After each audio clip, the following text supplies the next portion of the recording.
नहीं तो वो थूकने के कारण वो दोबारा शरीर लेके आना पड़ेगा, कि वो थूकेगा तब शरीर लेके आना पड़ेगा। तो हमारे जीवन में जो भी घटित होता है कि कोई हमसे गाली दे रहा है, हमारे बारे में कुछ भी कह रहा है, तो समझना कि हम उससे इस जन्म में तो हम भूलेगा सब जन्म में, लेकिन अगले जन्म में हमने भी उससे दी होंगी, या तो हमने अगर बहुत पीछे जाए तो इस जन्म हो सकता है इसी जन्म में उससे दी हो। तब हमको कहते हैं कि नेचर का एक स्वभाव है, जो भी चीज तुम संसार को बांटोगे रिटर्न होकर तुमको वापस मिलेगी। अच्छाई बांटोगे तो अच्छाई मिलेगी, बुराई बांटोगे तो बुराई मिलेगी। अब डिसाइड जीव को करना है कि उसको बांटना क्या है।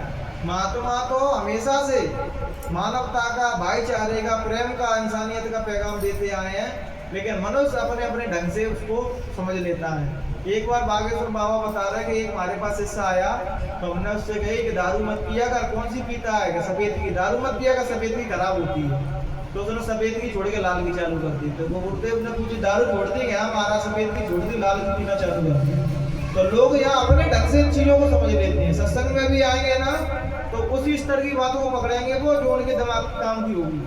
हर चीज को नहीं पकड़ेंगे वो उसी स्तर के सत्संग में गुरु महाराज कहते हैं कि जैसे जीव बैठे रहते हैं उसी प्रकार में महात्मा वैसी ही बात कर देते हैं। जिसपे जो होती है वो अपने अपनी झोली भर के ले जाता है। ज्ञानी ज्ञान की झोली भर के ले जाता है, ज्ञानी अज्ञान की झोली भर के ले जाता है, धन के चाहने वाले धन की झोली भर के ले जाते हैं। लेकिन बहनों भाइयों, सत्य तो यही है कि हमारे साथ ना तो धन जाएगा ना वैभव जाएगा, केवल ज्ञान जाएगा।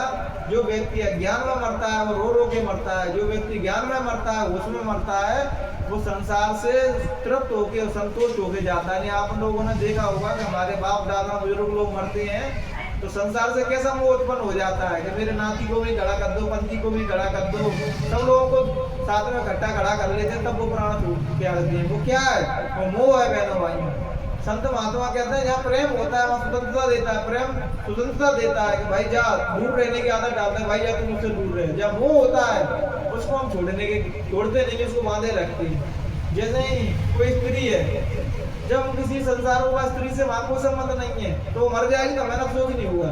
जब वो स्त्री हमारी पत्नी बन जाती है, जब फिर वो मर जाए तो हम रोते हैं, मरघट में जाएगा, क्योंकि अब मोह उत्पन्न हो गया कि वो मेरी है। ऐसे ही जब हम संसार में आए तब हमारा कोई नहीं था। जैसे संसार में आए थोड़े ने बौद्धिक स्तर बढ़ा और माँ बाप ने समझाया कि तुम्हारे चाचा हैं, जो भूपा हैं, जो मामा हैं, जो मम्मी पापा, तमाम बंधनों से जीव को बांध दिए।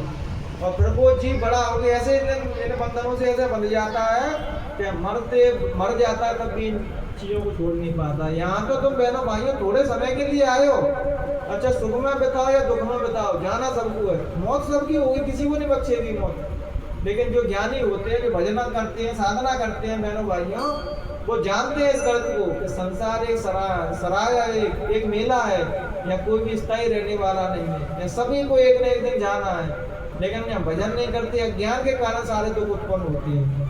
कहते हैं गुरु महाराज भजन से ही सारे सुख तुम्हारे जीवन में आएंगे, और भजन छोड़ दोगे सारे दुख भी आ जाएंगे तुम्हारे जीवन में। इसलिए तो संत महात्मा देते तो अपनी इच्छा से तुमको, जीव के साथ क्या करना वो सब जानते हैं, लेकिन भजन हर चीज के लिए जोड़ देते कि बच्चा तुम भजन करो तुम्हारे सब काम बनेंगे। करते गुरु महाराज होते, लेकिन भजन इसलिए जोड़ देते कि भजन से इनके अंदर निर्मलता आएगी, इनके अंदर अच्छाई आएगी। इंद्रियों के जो भाव संसार में बह रहा है वो बगैर भजन के कंट्रोल नहीं हो सकता बहनों भाई। तुम संसारी चमक धमक देखोगे उसमें बह जाओगे।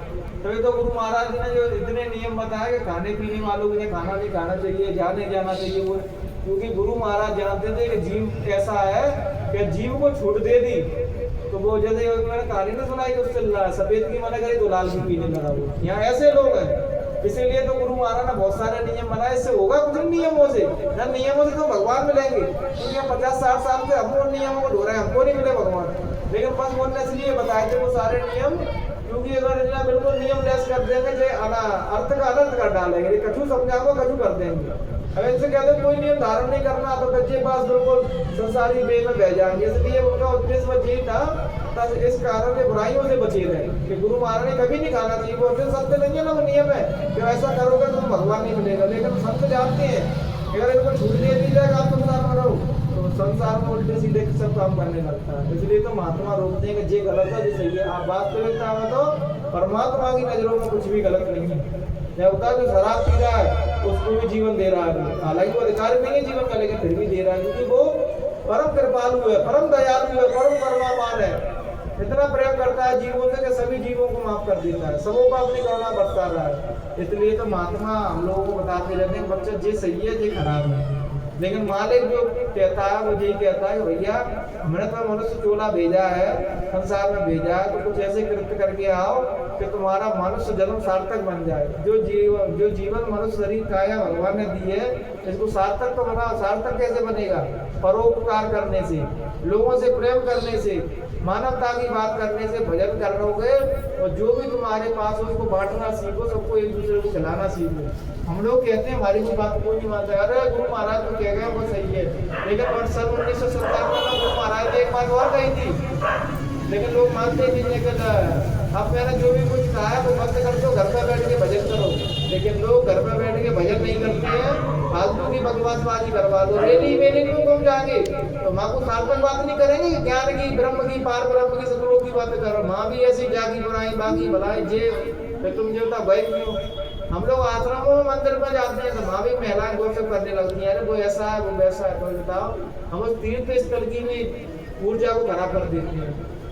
माँ जाके तो ध्यान भजन स्मरण करना चाहिए, लेकिन माँ भी लोग बुराई करते हैं, क्योंकि बुराई लोगों के दिलो दिमागों में वस्तु नहीं है। अच्छा इसलिए खत्म होती जा रही, भजन करता नहीं है, साधना करता नहीं है, संतों का सत्संग करता नहीं है, तो अच्छी आई कहाँ से। संतों को तो लोग मानते नहीं है, संतों को तो लोग गालियां देते, पता नहीं क्या क्या कहते रहते, जैसे वो वैसे है। मम्मा कहते हैं ना, गिरी बदरिया पाप की बरस रहे अंगार, और संत ना होते जगत में तो लड़ मर जाता संसार। लेकिन संतों की दया से ही ये धरती बहनों भाई टिकी हुई है।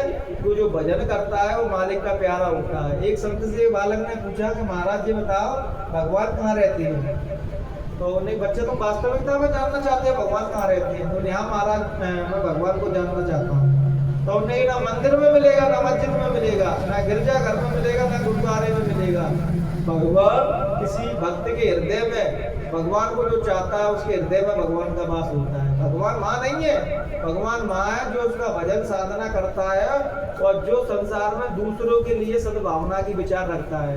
लेकिन भगवान इसका भी भला हो जाए, भगवान ये भी तरक्की करे, इसका ऐसा हो जाए, भगवान उसके लिए कहते नहीं, जो दूसरों के लिए मकान की कल्पना करता है कि इसका मकान बन जाए, तो भगवान उसके लिए महल तैयार कर रही होती है। इसलिए तो अच्छा सोचो, दूसरे के बाद जो है परोपकार की भावना रखो कि मैं इसका अच्छा कैसे कर दूं, इसका जीवन कैसे सुधार दूं, तो परमात्मा तुम्हारा जीवन ऑटोमेटिकली सुधारते हैं। जब राम भगवान वनवास में गए तो उन्होंने बानर और भालुओं का जीवन सुधारा, तो देखो उनका ऑटोमेटिकली सुधर गया।